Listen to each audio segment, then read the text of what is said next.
And now, it's time for another Dice Tower review with Tom Vasel. Hey folks, I'm Tom Vasel, and today I'm going to do a video where I talk about 8 games that I enjoy. And the reason I'm not doing a full review on these is because they've already been reviewed by someone else on the Dice Tower.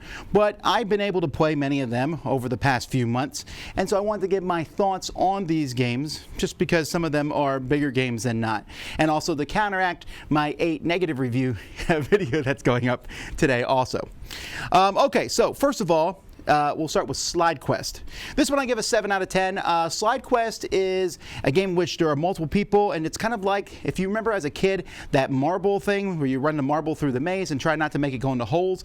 Slide Quest is kind of the same thing, except you only control one side and everyone's working together. It kind of looks like a kid's game and definitely can be played with kids, but with families and stuff, I found this one to be very enjoyable. Next, we have Nova Luna. Now, Nova Luna has been getting a lot of very positive buzz. It was one of the most checked out games at Dice Tower West. So I was like, what is going on here? I played it. A lot of similarities to Patchwork. As you are moving this figure around, you are taking tiles, which you're using time to get those, and some of the tiles cost less time, therefore you can go more often than everybody else, but the other tiles are better.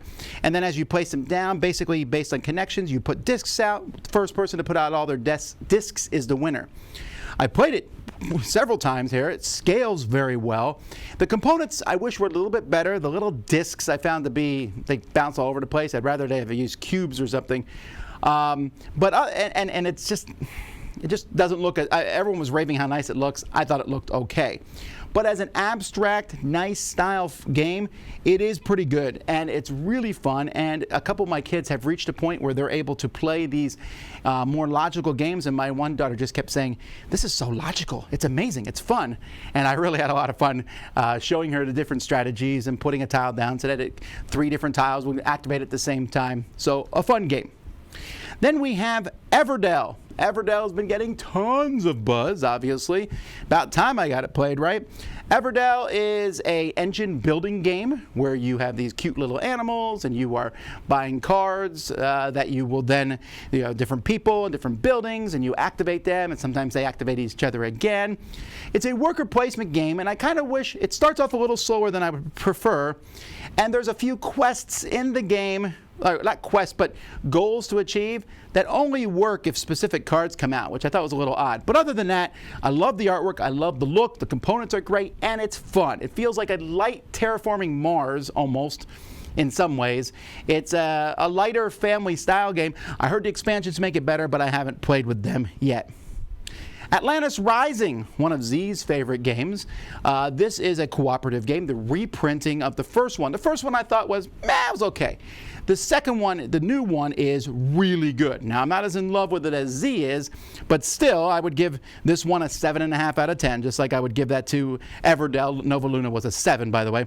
But Atlantis Rising, just a solid, entertaining, cooperative game that feels very strong with theme, is going to feel different each time, and there's definitely cool special abilities. The production values are amazing. It's just a really solid game. Then we got Detective City of Angels. This is a fantastic game. I give this one an 8 out of 10, maybe 8.5 out of 10, in which one person is basically trying to they're running a case, and your detective's going around, and the person who's running the case is also playing the game, which is really interesting. So you're trying to find information, but that person can give you somewhat times false information or misleading information, and you have to try to figure out what's true and what's false. Really strong theme, really cool. This one would be even higher, except I think Chronicles of Crime does the whole thing a little bit better, and the app makes it a little smoother. But this one also has the one person versus all, which works really well too. And it's also competitive, as Chronicles of Crime is cooperative. So I think there's room for both. This one is a really solid game.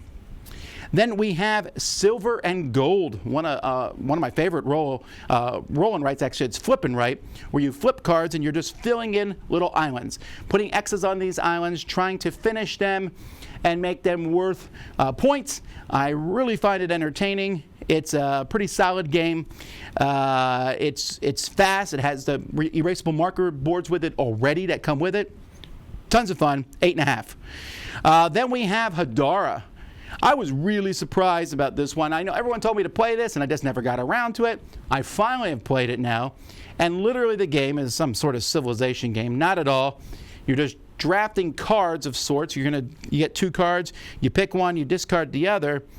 And then in the second half of each round, you're going to pick from those discarded cards. So you're kind of doing things twice. And each time you take cards, you're basically either selling the card for some money, or you buy the card with money, and it just moves you up on tracks. That's essentially it. There's a few special abilities, but mostly it's just about moving up on tracks. Themeless, and yet I love it. 8.5 out of 10. Just a fantastic engine building game that as soon as I was done playing, I was like, I gotta do it again. Just a great game. And then finally, a 9 out of 10, Empires of the North, or Imperial Settlers, Empires of the North, but it has nothing to do with Imperial Settlers. This one you knew already that I liked, probably because it showed up on several of my best of the year lists, but I want a quick mention here since I never did a full review of this game. I like it best at 2. I like the back and forth of the players as you are, again, building an engine, which, as you can see, is something I really enjoy, being able to play cards and then have this card do this, and the actions back and forth is fast-paced. It's interesting. I've also played with the first expansion. I've not played with the second expansion yet, but the first expansion is also fantastic. It is just an amazingly terrific game. Well, there you go. 8 mini reviews of games that I enjoy a lot. Check them out. Until next time, I'm Tom Vasel, and you've been watching The Dice Tower.